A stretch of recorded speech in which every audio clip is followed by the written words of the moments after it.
break down recording your song yourself into 3 parts.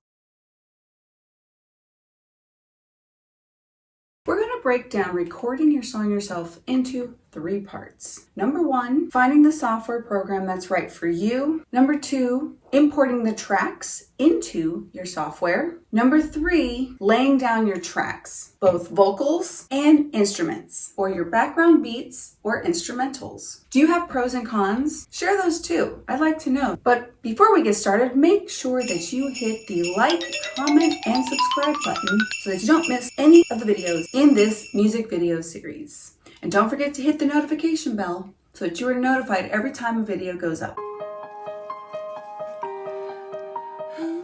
For the best recording environment, you're going to want to make sure you check off your items list. So here's an items list to make your production as smooth and as efficient and as professional as possible. You're going to want headphones, noise canceling, a microphone. This items list is not a must-have. You don't have to buy these things. As you go along, you'll know and figure out for yourself if you want to upgrade from just earbuds for recording to, or the internal microphone input to like the external microphone. I use the Yeti. I find it's great. It has different settings for the sound of how it travels in to the microphone. You're going to want the foam canceling sound foam. What is that called? I'm gonna have to figure that one out because I don't know what that's called.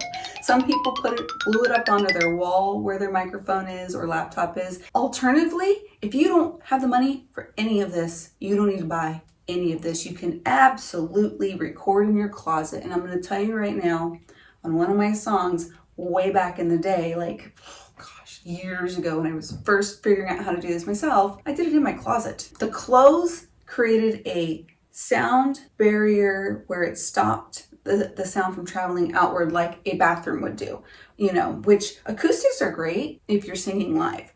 But when you're trying to really hone in your sound into a mic for laying down tracks, you need the most direct flow for your voice to travel. And so a closet with clothes hanging, sitting on the floor in the corner with your earbuds in works perfect. A simple Google search, if you don't know where to start on how to find software for music production, will give you a list of the top 6 that you see on this list.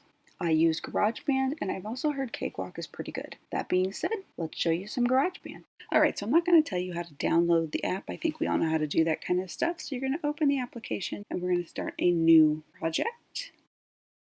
As you can see, it's on the menu tab to the left. Click that, click New Project.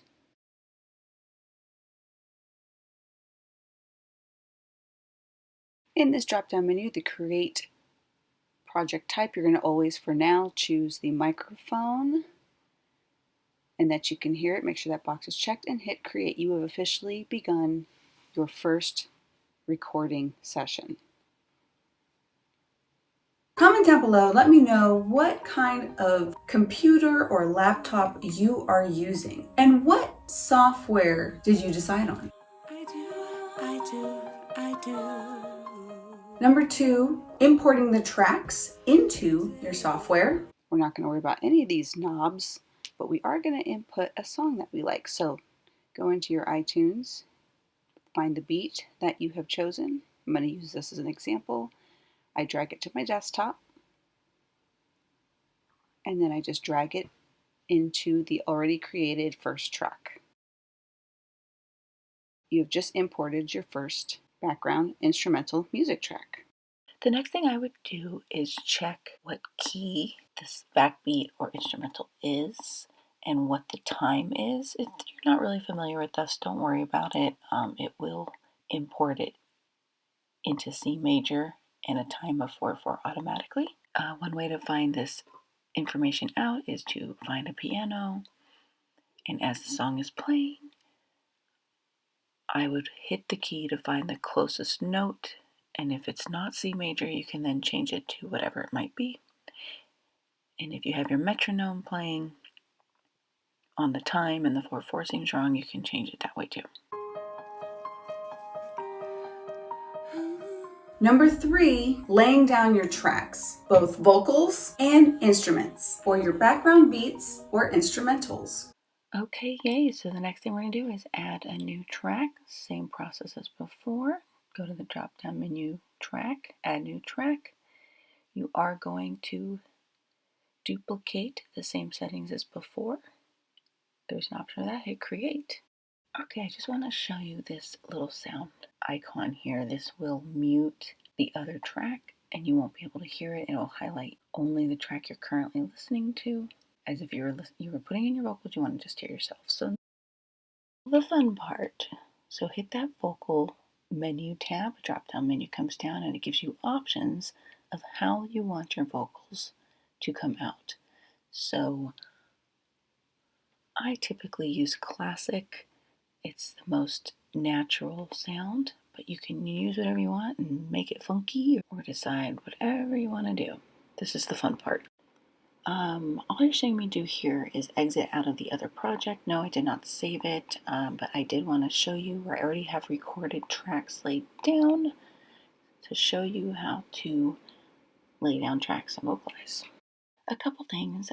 This is the drop-down menu for the count in, and this is the counting of the intro before you would start singing. If you want that set, you can take it or remove it. Also, there is here the metronome, and this will keep your time while you sing for you throughout the song, but you will hear it as you record throughout the song. I typically don't like it, but if you need help keeping time, this is a perfect option to use. And this is the tuner. This helps you keep your tune in check. So I believe this is just telling me that the audio is different from when the last time I recorded, which would be accurate because I don't have my Yeti microphone plugged in and it's now trying to reach for an audio source. That's okay. You just said okay. Doesn't really mean anything.